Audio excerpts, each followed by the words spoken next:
Hello, LRN STEM. In today's episode, me and Melania are going to be going over some tips, tricks, and general college advice about this new season of our life. So, without further ado, let's get started in today's episode. Okay, so first off, Liam, tell me a little bit about what you're interested in majoring in or what you're interested in focusing on studying. Yeah. So, I have decided that throughout my high school career, I've definitely had a focus and interest in physics and mathematics. So, I'm probably going to do a double major of physics and mathematics when I go to college. And if the school allows for it, I'm going to further go into an optical physics background. What about you, Melania? I'm interested in studying molecular biology and then minoring in European studies, and particularly European history from like 1645 to 1718. That's kind of where I want to focus on. And then, yeah, molecular biology just because that was my favorite class in biology, and I definitely don't want just a normal or general biology degree. And I'll be on the pre-med track. Nice. That sounds really cool. Okay. So for the first section that I kind of wanted to get into is where did we apply to and why did we apply? So Melania, do you want to get started off?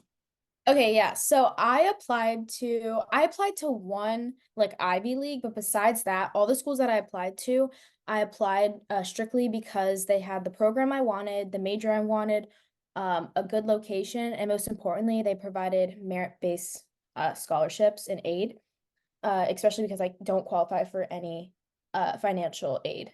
So some examples of places that I applied to were it's like the University of Alabama, USC, UGA, and I don't know, like University of Utah. Yeah, it was actually really similar for me. I applied to a lot of places with merit-based scholarships, especially with ones you could apply to early, such as the University of Rochester. In addition to that, I've also applied to a hefty amount of safety schools.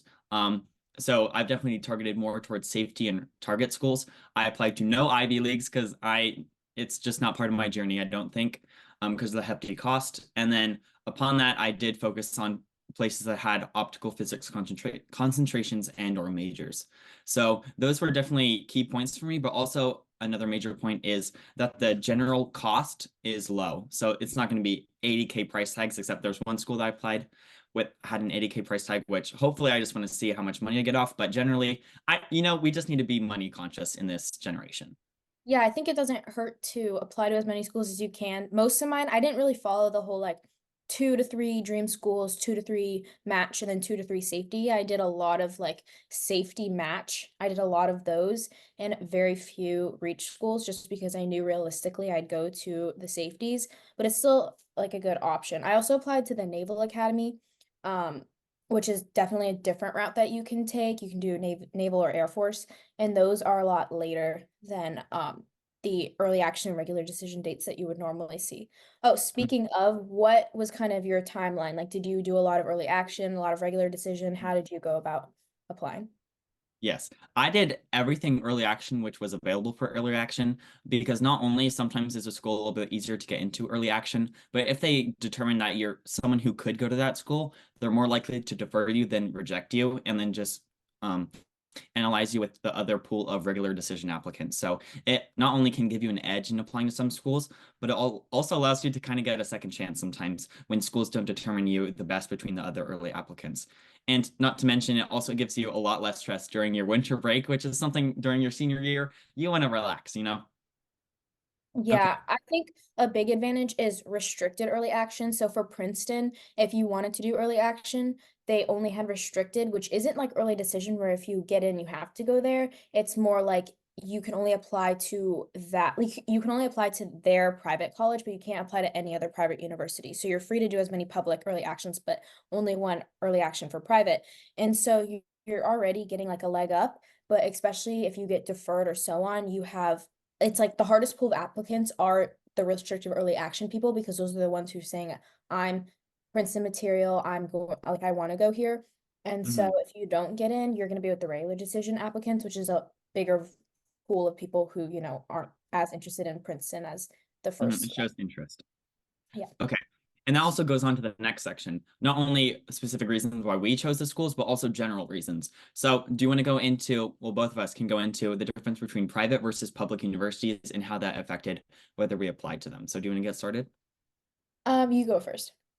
Okay, so I know that one major difference in the private versus public is the amount of funding that they give you. So, for instance, private universities, they have so much, I think, endowments that it actually allows them to give tons of merit-based aid to you. But the thing is, if you don't get the merit-based aid that they're, trying to give out to those qualified applicants, then that price tag is going to be insanely high. While is public-based universities, those are going to be starting out with a generally much lower initial, like all around year payment, but the ability to get merit-based aid at those universities is going to be extremely difficult because not only do those universities are paid by the state, so everyone in the state has to, be able to get a chance to get in there. That means that there's going to be a lot of talented individuals who go there, but they're not going to be able, they can't give the money to everyone. So that's one aspect. Do you have any more? Yeah, one thing that people don't really realize is that, yeah, a lot of private institutions we think are prestigious, but it's really just the Ivy Leagues. And besides that, it's lots of small liberal arts colleges that don't really have grad programs. And so if you are interested in like continuing education, that's obviously still a great place to go, but public universities offer it's just so much larger because obviously the state's funding that and a lot of people are going in, and so it's more well known than private compared to private or most private colleges. It might not be more prestigious, but it's just overall more well known, so you might Mhm. get better connections Yeah, through that. I agree with that. Also, another thing to add is that, like Melania said, these public universities, they have to cater to the entire state's population, right? They can't have specialized interests like a bunch of private universities can. For instance, one major reason why I applied to the University of Rochester was for their optical physics program. They are one of the top universities in the entire nation who has a concentration in optical physics, while as a place like UVA is not going to have, as much of a concentration because not only does it have to, do physics there, it's going to have to do liberal arts, it's going to have to do humanities, it's going to have to do other types of biology. So it's going to have to do everything while they can't focus as much, which also, that increases the cost, which, is another downfall. Yeah, I would say I'm going to William and Mary. That's just like the school I committed to, but that was private, now it's public, and they definitely, like Liam says, they have more broad majors. But if you're going to a public institution, you should check and see if they have a self-design major because that carries like so much. That's what Mm. I'm going to be doing, and it's still like you just go through with your academic advisor and pick your whole schedule and your major, and then you show it to a board and they'll approve it or deny it. And if you get it approved, you'll have your bachelor's in science or arts with your degree title on it that you made. So another aspect that we're going to be going over with this public versus private decision, sure, if you get enough money off for a private institution for undergraduate, oh great, go to that school, go to like, that cheaper university that fits within your price range. But always remember that you can go to that university for your graduate and maybe eventual PhD because they pay you to, take those rigorous classes and to get your diploma or PhD at that place. Yeah, it definitely depends on what you're doing afterwards. Like if you're just going in for a degree, maybe it's worth it going to a top 10, top 20 school and paying that price tag. But if you're continuing education, there really isn't any reason to go for undergrad to like a big college and spend that price. Especially like med school or law school where you're gonna be in so much debt. Like there's no reason to. Yeah. And one last thing before we move on to our next section is that if you're really really well like let's say that you're a high school student that's already taken tons of college credits, you're above the average. Let's say, do not try to at any means inhibit yourself by saying Nova or, this community college is the best for me because it's the cheapest. Because honestly, if you're that, well developed and you already take that many college classes, you'll probably get so much merit aid that it would not make sense to go to a community college as it not only would go by faster since you could, go in as a sophomore to these upper level universities and colleges, but also sometimes classes at community college, the regular universities have you take two classes at community college equal one class at that college. So that's another thing to factor in. But now on to our next section, tips and tricks slash mistakes that we made on our Common App. So do you want me to go first? Yeah.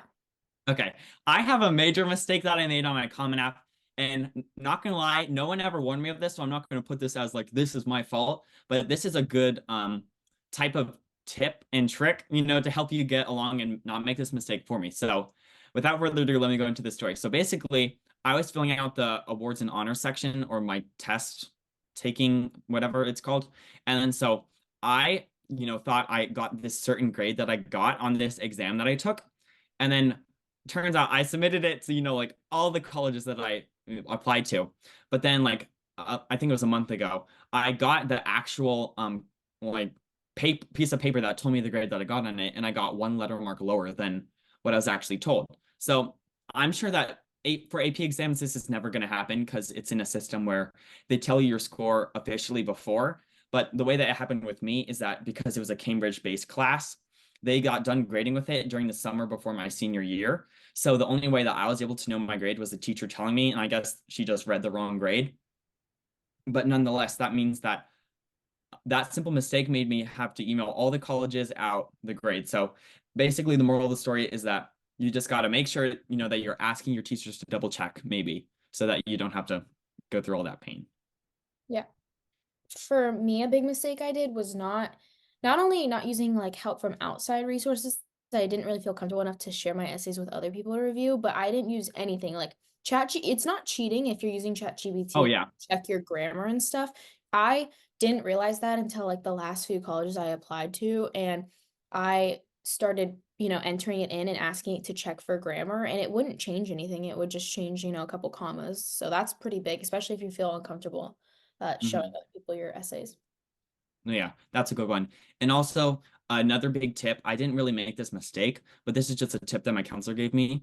It's basically that for the Common App, sure, you want to get as much information across to your, reviewer to show how like what type of person you are, why the college would want you. But if let's say you have information that was already stated in another section, you don't want to go into the additional information section to highlight a project that you already did because not only is that shown under activities, it just, makes the reviewers see that you're not a concise person, you're not really reviewing and you're not utilizing that space to the best of your ability. So make sure that what you put is going to be concise and you're not repeating yourself because they don't like that. Yeah, I totally agree. Oh, another big thing is check the details on what you get and what you don't get if you apply to the honors college, especially for big programs like University of South Carolina. They had a crap ton of essays that you needed to do in order to get into their honors college, and the max scholarship that they were giving was $2,000. Yeah, it's For crazy. me, I had to weigh that out and say, do I really want to spend, 4 hours doing this when I have a huge test tomorrow and finals the next week, or do I want to just not do it and take that risk and go and, apply for an outside scholarship somewhere else? And so I went ahead and chose the second option. Yeah, that makes perfect sense. And also, lastly, let's go into our last section, which is going to be interviews. So Melania is going to be a little bit better equipped to handle this question than me. But I found that my biggest mistake when I was doing interviews was I think I was not myself enough. So when I went into that interview scenario, I would sit up straight, I would have my, nice dress shirt on, and I would be like, so blah, blah, blah, blah, blah. But, I wouldn't ever show them who I actually was as a person. So I think that was one of the main reasons why I didn't progress on to more rounds. And Melania told me that, if you want to go on and explain that being yourself is such a big part. So you do you Yeah. want to talk about that? Sure, I will. Like, I think that showing who you are, if you're not going to be yourself in an interview, it's almost like, why would I be fake and then they accept a fake version of me? I want them to accept the person that I am? And so I just tried to be completely honest and open and things like that. I did an interview for a big scholarship called Posse, and a lot of people had sob stories that I just didn't have. And I didn't want to, make up my own story and give them that, especially because it wouldn't even match. Even if I tried to fake one, it wouldn't match the level of these people who were sharing their times that they had to deal with in the past. And so I kind of was just open about that and I just talked about, my life and how like there might not be that many like huge challenges, but I still grow as a person. And I don't know, I just feel like they like appreciate, like, not everything has to be a sob story, I guess, and not Mhm. everything has to be perfect. So I tried to just be realistic, and I guess they really liked that. But I feel like if you feel at the end of an interview like it wasn't that good, it probably actually was good. Because there were Yeah, yeah. You want to continue? Oh, I was just gonna say there are times where actually every single time I felt like I did so bad, like I would make a joke and they wouldn't laugh, but I mean it worked out.